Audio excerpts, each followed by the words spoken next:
We've been involved in a number of different filmings, The Conservation Game and Hidden Tiger, and a lot of these other films. And we have never, ever had anybody mislead us and be so dishonest with us as the producers were of Tiger King. We worked with the producers of Tiger King because we were being told that it was a documentary about the abuse of wild animals, and that Joe Exotic would be just a very small piece of what they were doing. My primary goal is to save the tiger in the wild before it's too late.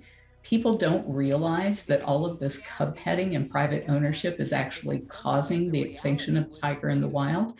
And that's what I'm really hoping that they'll get from Carole Baskin's Cage Fight, is that we have to stop the cub petting and private ownership right now, or we're going to lose the tiger in the wild.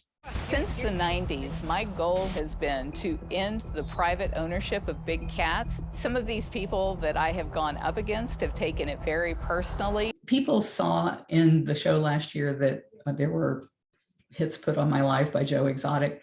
What they don't know is that that's been going on for decades. I think when people see Carole Baskin's Cage Fight, they'll see how real it is, though.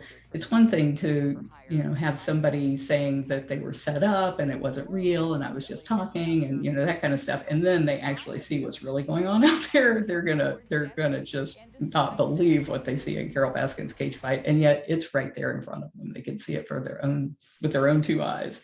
When you think you've seen it all, you haven't quite seen it all. Well, I first heard about it when everybody else heard about it, when they released the trailers.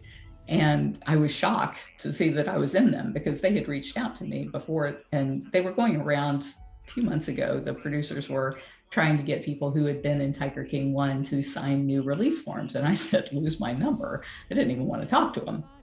And then to see that I was in their trailer, I was like, what the heck is that? They didn't get my permission to use any of that old footage, and they sure didn't film any new stuff.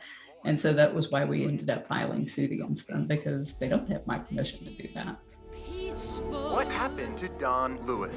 Carole knows something. He was dealing with some shady characters down in Costa Rica. Don liked to play with dangerous stuff. They'll kill you for that.